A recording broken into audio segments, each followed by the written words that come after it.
Bismillahirrahmanirrahim. Assalamualaikum warahmatullahi wabarakatuh. Apa khabar semua?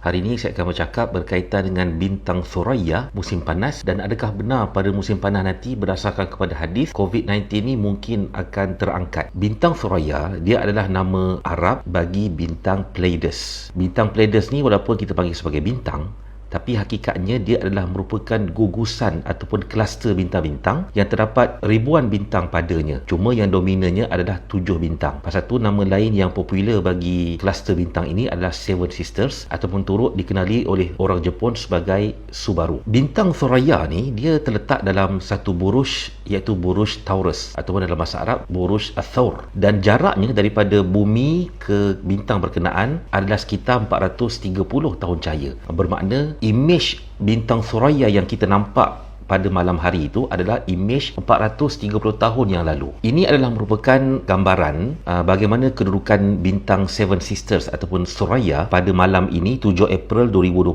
sekitar jam 8 malam. Kita boleh perhatikan nanti lepas maghrib nanti anda tengok saja ke arah kiblat akan kelihatan satu planet Zuhrah, planet Venus. Orang Melayu panggil sebagai bintang kejora. Kebetulan pada malam ni kedudukannya berada di atas sedikit saja daripada bintang Thuraya yang terletak pada buruj Taurus. Jadi kita kena faham bintang Thuraya ni dia adalah merupakan bintang yang menjadi panduan kepada orang-orang Arab Badui sejak zaman berzaman. Sebagai contohnya, panduan yang paling penting adalah panduan untuk mereka mengenali musim. Apabila mereka melihat yang bintang Thuraya itu berada tegak di atas langit pada waktu malam, itu merupakan petunjuk bahawa malam itu adalah kemuncak kepada musim sejuk, dan juga kedudukan-kedudukan yang lain memberikan petunjuk kepada musim panas, musim duruh, musim sejuk dan juga musim bunga. Oleh kerana bintang Thuraya ni bintang yang sinonim dengan panduan orang Arab, maka tidak hairanlah dalam hadis Nabi bintang Thuraya ini turut dipetik dalam beberapa riwayat. Contohnya dalam Sahih Bukhari, apabila Nabi SAW ingin memberikan pujian kepada Salman Al-Farisi, yang kita tahu kisahnya begitu mencabar Salman Al-Farisi ini untuk mendapat hidayat agama Islam ni, Nabi menyatakan kalaulah iman itu letaknya di bintang Thuraya, maka nescaya yang akan dapat mengejar bintang berkenaan adalah pemuda daripada Bani Parsi, iaitu merujuk kepada Salman Al-Farisi. Pasal tu bagi mereka-mereka yang ikut rombongan saya ke Palestin bulan Disember yang lalu, kita telah melawat makam, bukannya kubur, Salman Al-Farisi. Saya bacakan hadis ini supaya kita menghargai akan betapa mudahnya iman yang kita perolehi pada zaman sekarang ni berbanding dengan bagaimana Salman Al-Farisi nak dapat iman dalam jiwanya. Selain itu dalam Sahih Bukhari juga, bintang Thuraya ini turut dipetik dalam satu riwayat yang merujuk kepada kata-kata, bukan kata Nabi, tapi kata-kata Zaid bin Thabit. Dari riwayat ini disebut bahawa Zaid bin Thabit berkata, manusia semasa zaman Nabi, antara amalan mereka ialah mereka ni berjual beli buah-buahan ataupun as-samar, tamar lah. Kadang-kadang ada penjual yang menyediakan ataupun memotong buah tamar mereka itu, dan apabila pembeli menerima buah-buahan mereka, mereka berdapati buah-buahan itu telah pun rosak, yakni pokok-pokoknya berpenyakit. Lalu penjual pun dia akan berkata, memberikan alasan, buah kami ataupun pokok kami ini rosak kerana diserang penyakit, dan juga sebahagian daripadanya gugur sebelum dia masak ataupun matang. Maka berterusanlah mereka itu mengadu kepada Nabi SAW. Maka Nabi pun bersabda, janganlah kamu menjual beli akan buah-buahan kamu sehingga terbukti bahawa buah-buahan itu elok, kerana banyaknya perselisihan sesama mereka. Maka mendengar akan nasihat Nabi ini, Zaid bin Thabit dilaporkan dia langsung tidak pernah menjual tamar daripada kebunnya sendiri, sehinggalah terbitnya bintang Thuraya pada waktu pagi, yakni petunjuk kepada musim panas, dan jelas ia telah mempertukar warna kuning daripada merah, yakni dah betul-betul matang, dah masak. Jadi hadis ini dia memberikan panduan kepada kita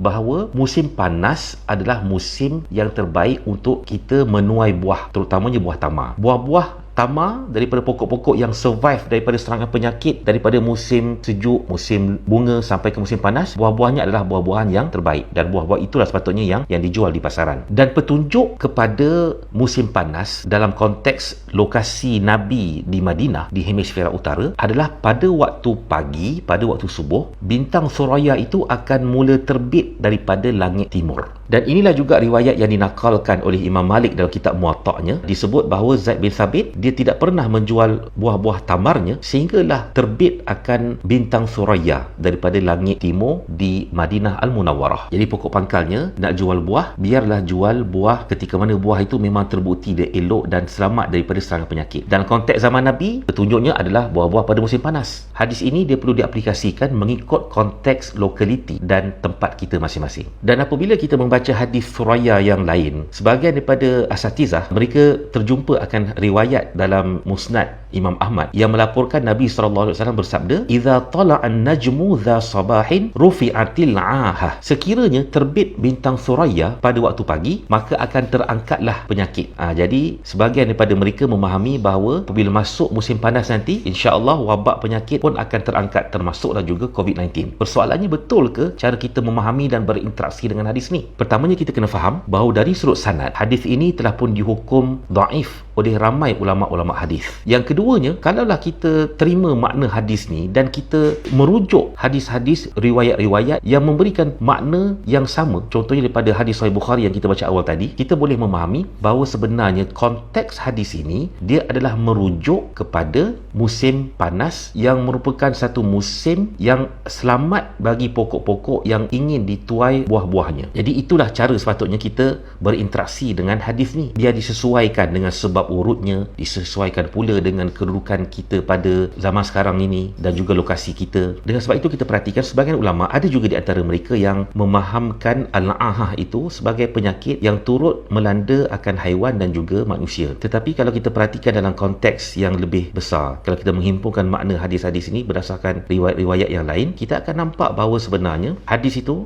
kalau diterima maknanya, dia merujuk kepada persoalan musim panas. Itu musim yang mana pokok-pokok buah dia akan dituai dengan selamat kerana tidak ada penyakit pada musim berkenaan. Makna kata dia merujuk kepada penyakit yang melanda pokok-pokok tamar. Dan dalam masa yang sama, ada juga sebahagian daripada asatizah yang menyatakan bahawa terbitnya bintang suraya itu dia akan berlaku pada bulan Mei. Ini pun satu dakwaan yang tidak tepat, kerana kalau kita membuat projection di Madinah, ini projection di Madinah, kalau kita tengok bilakah dia bintang Pleiades atau bintang suraya ni kan mula terbit pada awal waktu subuh. Subuh pada waktu itu sekitar jam 4 pagi di Madinah. Okey, maka kita akan perhatikan bahawa waktunya adalah sekitar hujung bulan 6. Yakni inilah kemuncak lah orang kata musim panas. Jadi dengan sebab itu sahabat-sahabat sekalian, elakkanlah diri kita ni daripada memahami hadis, berinteraksi dengan hadis dengan cara yang salah, terutamanya hadis-hadis yang berkaitan dengan persoalan sains. Kerana ada hadis yang disebut zaman Nabi itu, dia adalah merujuk kepada aplikasinya bersesuaian dengan lokalitinya,